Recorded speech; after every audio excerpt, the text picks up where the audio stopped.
So, as many of you know, I'm a Jewish renewal rabbi. The Jewish renewal movement was founded by Rabbi Zalman Schachter Shlomi. Reb Zalman grew up in an Orthodox Hasidic community, and his spiritual journey through life was totally amazing, totally amazing. He met with and worked with and learned from spiritual leaders of all denominations and of all different ways of understanding the mysterious. Though I don't know all the details, I know that he also had a relationship with the revered rabbi, the founding revered rabbi of Beth, Rabbi Michael Roth. So I'd like to revisit one amazing moment Belle and I experienced in Reb Zalman's life. It occurred a few years before he died.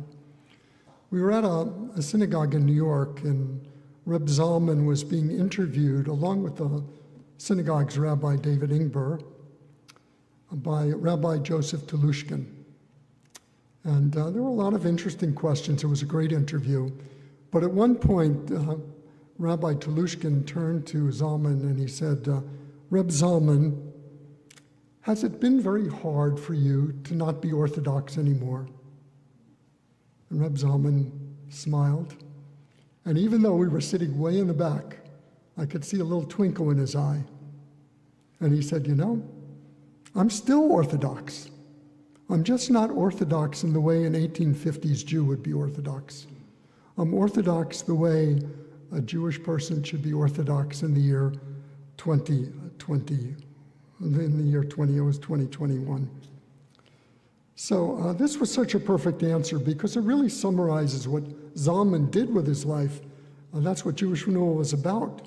He took the foundational beliefs of Judaism and he adapted them so that they made sense in a modern world. So it was just a perfect answer. So Rosh Hashanah is the beginning of the year, and it's I'd like to start by helping us figure out how we can be Orthodox, or as Belle likes to say, authentic, in the Jews for the 21st century. So now I'm not going to tell you or teach you how to keep kosher. And I'm not going to teach you all the ins and outs of Shabbat. And though two of you are in my Hebrew class, I'm not going to insist that you all learn Hebrew. Those things all made sense in the 1880s, but maybe they don't make so much sense now. But Zalman was very careful about one thing. When he made changes in the Jewish world and Jewish life, he always made sure they were founded in the principles of Judaism that were eternal. So tonight, what I'd like to share with you is 3 ideas, only 3. It could be more, but I'm going to stick to 3. 3 ideas that really are foundational ideas that if we embrace, we can really live life as authentic Jewish people.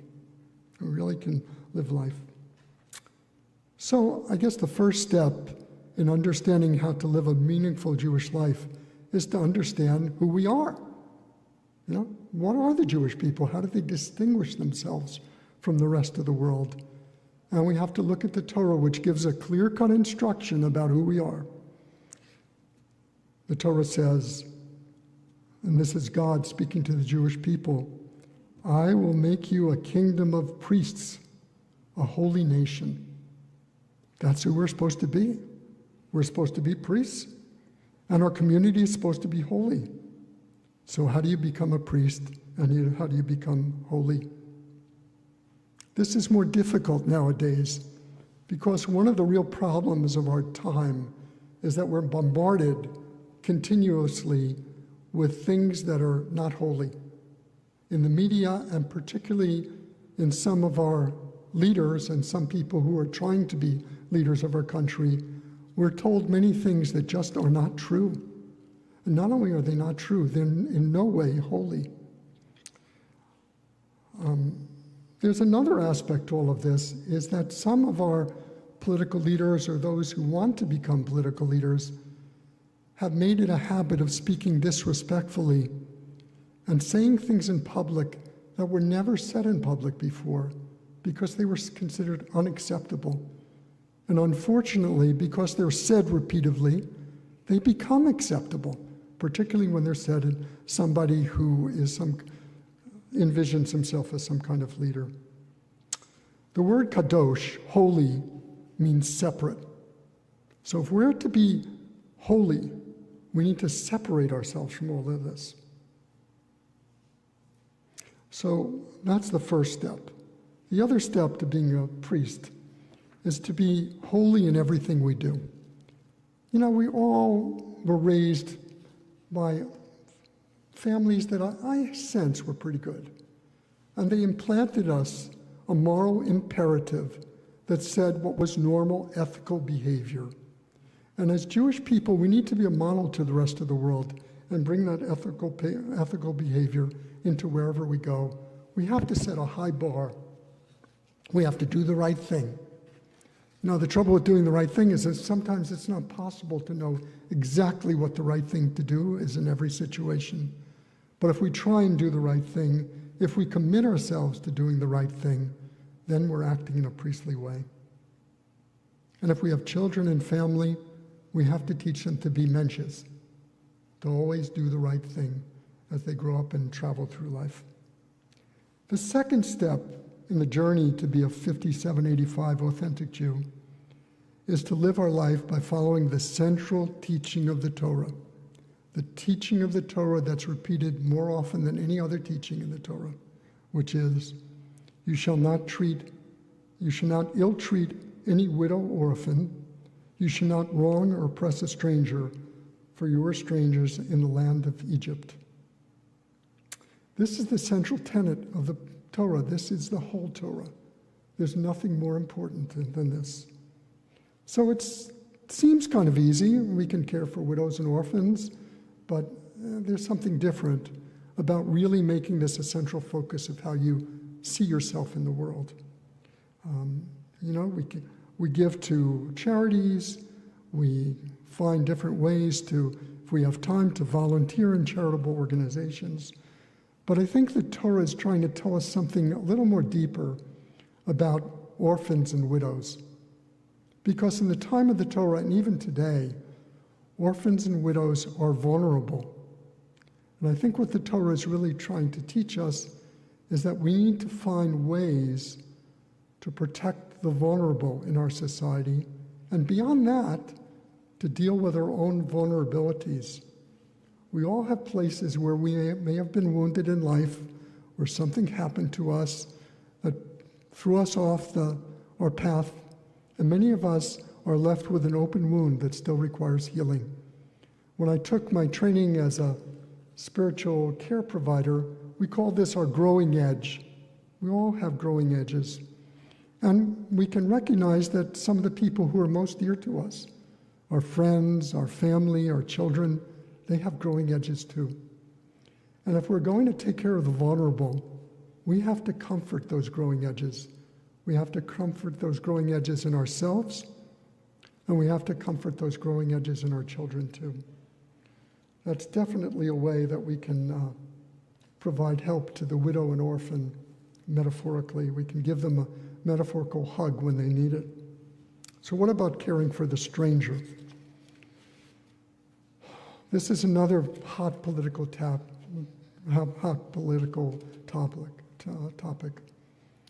Our lives are filled with others. Immigrants, people from other countries, people from other cultures, and people who are just so different than how we are. One of the major issues of our time is that we have become increasingly less able to reach out to these others. And in fact, we're told in the media by certain people to be fearful of them, that they're dangerous, and they're doing terrible things in our country. We need to be mindful of personal safety. Of course we need to be mindful of personal safety. But we can't tip the scales so much that personal safety makes us unavailable to those who seek to join our community. Remember, the central value of Jewish community is to welcome and accept strangers, and I like to think it's a core value of our Beth community. Over 100 years ago, my parents came to the United States. They didn't speak English. In fact, they never learned to speak English that well. But they were accepted in this country, and they made their own little contributions. And I like to think that I'm kind of one of them. Their genetics is alive with me. And I know we all have grandparents too. So when we think about this issue of immigrants, we have to remember where we came from. Remember where we came from. There's one more core idea I want to leave you with tonight. There's a prayer we're going to say in a few minutes. In fact, we don't leave one prayer service without saying this prayer. So why do we keep saying it? It's important. It's really important. And it's the prayer Aleinu, which says, it's upon us. It's upon us. We have a responsibility to the world. As Jewish people, we have a responsibility to try and make the world a better place. Some of the biggest mistakes in my life occurred when I sat back and didn't try and do something I knew needed to be done. It's easy to sit back and wait. If you sit back and wait, you never have to worry about anything, about making a mistake when you journey forward. So a lot of us choose this sit back and wait idea. But this is not what Jewish life is. Our way is to do something to make the world a better place. Jewish leaders in every generation participated in the actions of making the world a better place. When I think about this, I think about this famous picture of Rabbi Abraham Joshua Heschel with his arm entwined with Martin Luther King at a freedom march. This is the kind of metaphorical action we need to take in the world. But when we get to the end of the Aleinu prayer, there's another message the prayer gives us.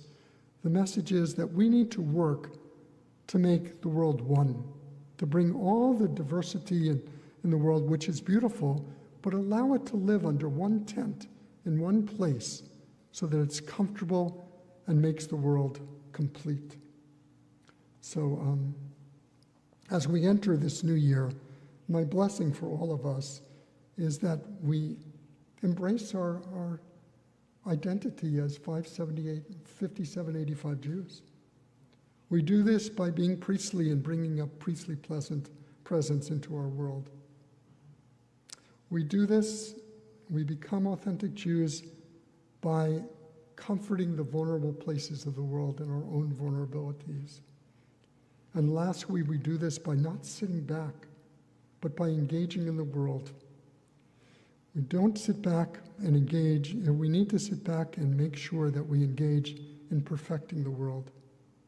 There's a very wise saying in Pirkei Avot. It says, it's not up to you to finish the task, but you're not free to avoid it. And of course, if you don't like any of these things, and you want to talk to me about keeping kosher, being Shomer Shabbat, being very careful about Shabbat, and you want to come to all of our Beth gatherings this year, and you want to learn Hebrew too, that's perfectly okay with me. Shana Tova.